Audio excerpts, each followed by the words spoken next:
Glory to our mothers, of course. This is the magical touch.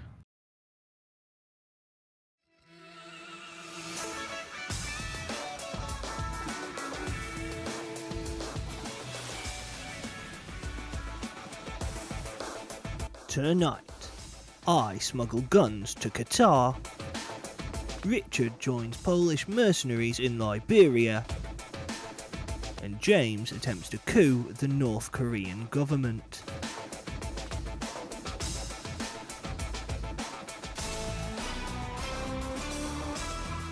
I'm your host, Clarkson Jeremy, and this is Imperigear.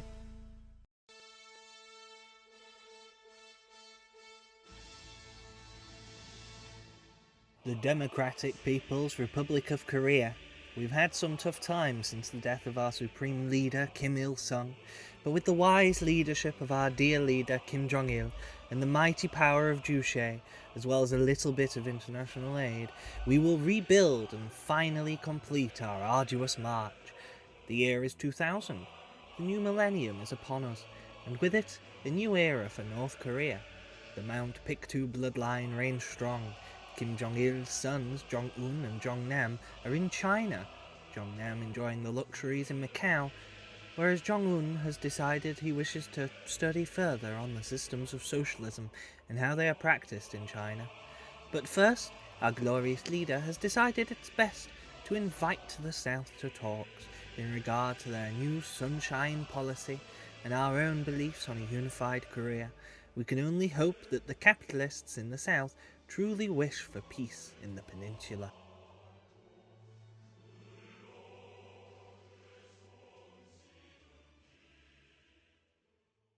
Greetings! Greetings, Welcome! greetings, greetings. You invited us, and we can begin, I think. Of course. Well, welcome to Pyongyang. We're here to discuss the matter of our mighty peninsula and our wonderful people. Agreed. Yes. We've had quite the history, I know, of course, and our borders are quite heavily militarized. Yes, as you can see, our many tanks bordered up against each other, and our men ready to protect ourselves if things are to go south. But of course, we wish to try and avoid this. I mean, we don't want war again. Agreed.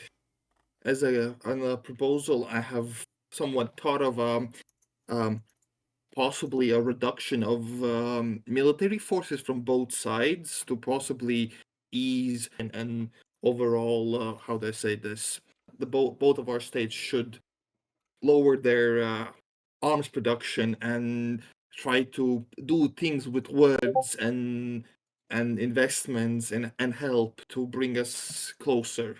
Of course. I mean, while we are currently practicing a policy of Songun and militarizing our society to help prop up our economy and bolster it and our people, we do agree that the rapid militarization of the peninsula has definitely made it a lot less safe, and we would be fully willing to discuss terms of reducing that danger to our people. Not to mention, it will only hurt us in the long run, as it would basically mean massive spending war. Who can spend more? Who can make a bigger rocket? And it would, as some say, it would be a boxing match where the winner would be no one. Well, precisely. I mean, we've both got nuclear powers that back us too, and that doesn't help at all. If a war was to occur on this peninsula, it very well could end the world. Yes, I think we both remember, or at least know, the fact that the General Douglas MacArthur was, how to say this, quite interested in separating our small land from the mainland with nuclear weapons. So I think we should avoid that. Certainly, I fully agree, and I'm glad we're on the same page about uniting our two nations once again. Mm-hmm. in more peaceful terms. One that doesn't involve shedding blood of our people. Certainly, we don't see any reason to shed the blood of the Korean people. We in the North, we see all Koreans as the same people.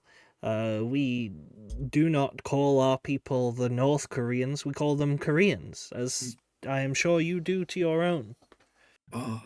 As perhaps the first move, I can feel that we could, I think, establish embassies, possibly open further diplomatic talks down the line as part of this sunshine policy of ours, and perhaps see mutual investments, perhaps help each other and grow. Yes, but we do not believe the Korean people should be oppressed by any outside force, and so we do have our concerns about the influence the Americans have, of course, and as I'm sure, and we do have our own concerns with the Chinese and Russian influences within our nation. My father, the eternal president Kim Il Sung, faced coups attempts from Koreans attempting to grow the influence of those two nations. So don't get it wrong. We very much are worried about external pressures on our own nation too, including our allies. Yeah. So but primarily we in the North, constitutionally even, agree on our preferred solution. Kim Il Sung has come to your nation and made these discussions before, but our position officially, well, it's similar to the Chinese system, so to speak, of one nation, two systems. We in the North have our way of life, and you in the South have a different way, and they don't have to be hostile. Agreed. We don't have to destroy each other or our ways of life. Certainly, and I feel hmm, you you you put it quite well. Have to say, I have somewhat lost any words or possible or ideas to what else to mention inside the meeting.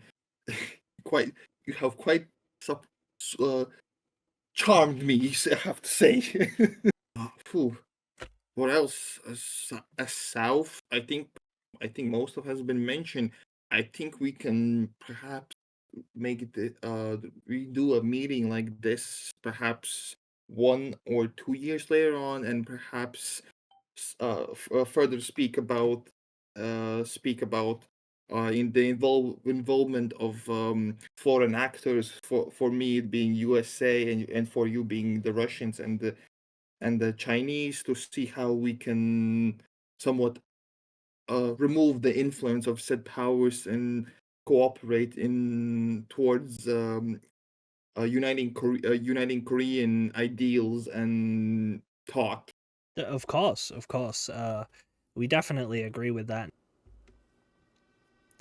With the meeting with the Republic of Korea finished, our supreme leader has turned his mighty gaze onto the arduous march and the resilient Korean economy.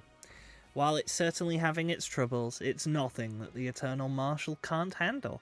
Through an impressive program of expanding the agricultural industry, building more heavy industry both in and out of the special economic zones of the nation, and rooting out the corruption within the nation while utilizing the military, he will bring our mighty nation from the brink of destruction. Here is a speech he gave to the People's Assembly. Oh, hello. Great to see you again, Hans. It appears that was the wrong clip. We will put on the right one now. Comrades of the People's Assembly, today we gather in the spirit of the revolutionary resolve that our nation was birthed out of, and we look towards the ideals of Juche to lead us out of the troubles that we face. Our crops have failed, our factories slow down, and while our economy was saved from complete destruction by my wisdom to establish a full policy of Sun Gun, we still do not see the improvement our people deserve. I stand before you today to guide us all to that place of growth and prosperity for our people. The arduous march has tested our strength and our resolve, and our mighty nation has stood the test once more, and I will guide us towards a brighter future. To resolve the challenges of the arduous march, we must adhere firmly to the principles of Juche and Songun. The military must be placed at the forefront of our economic reconstruction as well as our national defence. The People's Army is a shield of the revolution, a shield of our people, a shield of our lands, and a shield of our economy. Soldiers will be directed to help in construction matters, to aid the workers where needed, and the stipends of military service shall be greatened. Every Korean is a soldier of the revolution, and every soldier is a citizen of great value. Comrades, the arduous march is not our destiny, but a test. Under the leadership of the Workers' Party of Korea, with the People's Army as our sword and shield, we will march towards victory. The dawn of a new and prosperous Korea is near, and it will be achieved by our own hands, in our own way, under the direction of your supreme leader, under the ideals of Juche, set out by our eternal President. Long live the Democratic People's Republic of Korea. Long live the Juche Revolution. Long live the eternal spirit of Kim Il-sung. Not long after this speech, our Supreme Leader decided to set the Ministry of State Security on finding any corrupt individuals and parties within the nation, most particularly within the Workers' Party of Korea. Once they were working on this, he set his sights on expanding the healthcare of our people, as well as working on filling the bellies of our youth through a combination of Chinese investments into our agriculture, as well as the importing of food aid from the UN and other international bodies. While this may sound like it is straying from the ideals of Juche, it is in fact merely a measure of kindness from our glorious leader, who wishes not for the people to starve and would rather work tirelessly to ensure that any international aid is handled correctly to retain the sovereignty of our supreme nation. However, after many months of tireless work, a visit from a man claiming to be from Qatar occurred. Hello, my friend. Why, hello, a representative from Qatar in Pyongyang. Indeed. I am going to need my hands on, I'm going to need to get my hands upon about 30,000 rifles, if that's possible. 30,000? And I believe you're the person to talk to, specifically when it comes to rifles. Well, we have 18,000 currently in stock, not 30,000. We will have to have a level of surplus for ourselves, of course, due to the tense situation in our south. Even if that is smoothing out, we must always be prepared.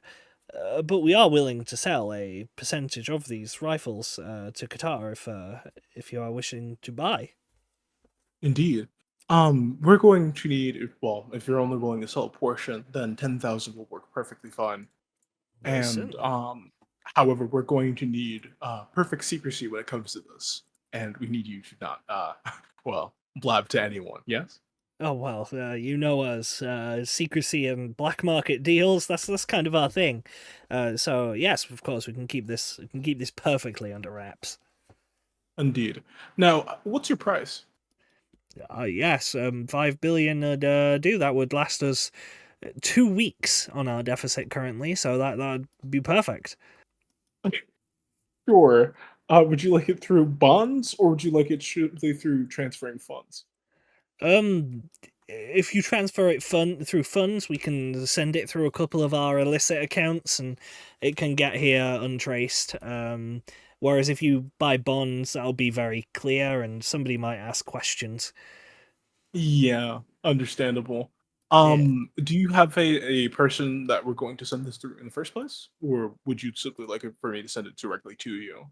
Well, we currently have, in terms of the funds, Um, just we'll give you a list of accounts to send it through. They'll get to us eventually. We're pretty. We've done this for quite a while. Understandable. The guns, we can utilize a few of our contacts.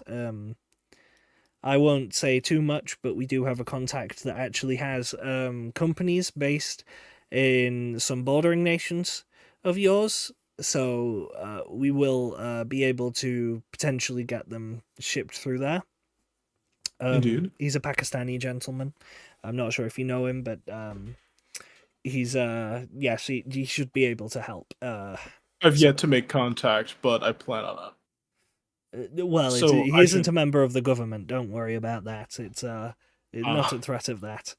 But yeah. So we can get in contact with him, and the guns can get through to you through there, and we'll give you a list of contacts on your way out of the offices, and just send through the funds to the first, third, and seventh, I believe, on the list. Well, thank you for this deal, and we look forward to further um, deals in the future. Indeed. This will be very, very helpful, my friend. Thank you. We're Have a very nice glad. day. After this deal was sorted with the Qataris, our dear leader was handed a piece of paper that most tragically told him that his own uncle was a corrupt politician stealing from the Korean people. However, as wise as he is caring, he understood that his family could not sit above the standards upheld for other Koreans merely because they are part of the bloodline, and so he ordered him to be punished as the rest of the corrupt politicians would be. Thinking this problem resolved, he went back to other matters. It, however, was not resolved. Reports of army battalions splitting off and heading into the state of Hamgyong, with rumours of rebellious members of the Workers' Party of Korea hiding within those very mountains. This was shaping up to be a troubling development, and at the head, it was rumoured, sat his once beloved uncle, Kim Yong-ju. Days passed with no sign of the missing battalions, or the corrupt rebels, until one day our dear leader could not be found. On this day, Vice Marshal Kim Yong-jun, a true loyalist to the Juche ideals and the Mount Pictou bloodline, secured the government and mobilized the patriotic army to find our beloved leader and save our nation from the corrupt terrorists.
The battle was won. Korea lay once again in ruins. Thousands dead, thousands more displaced, and yet we could not find our dear leader. It would be 2 more weeks before we found him, resting on a sofa. He looked almost alive, not a mark on him, and yet he was dead. Killed by a cancer he had hidden from the world, so as to not worry his own people. The nation and the world alongside it mourned the loss of our dear leader, our eternal marshal. Vice Marshal Yong Chun would bring Kim Jong-un back from his trip in China, where he had been staying safely during the rebellion, to lead the procession for his father's funeral. At just 17 years old, Kim Jong-un has already taken up the task of working in his father's stead. As the years go by, and as he ages alongside our nation, I am sure he will turn into a leader as great as his father and his grandfather before him, and he too shall be eternal in the memories of the Korean people. And so, the Democratic People's Republic of Korea finds itself in a very different position than it was just a year ago. The nation weeps as their leader has passed, but it will once again celebrate when his son comes forward and rescues us all from the pit of despair. Long live the Juche! Long live Kim Jong-il! Long live Kim Jong-un!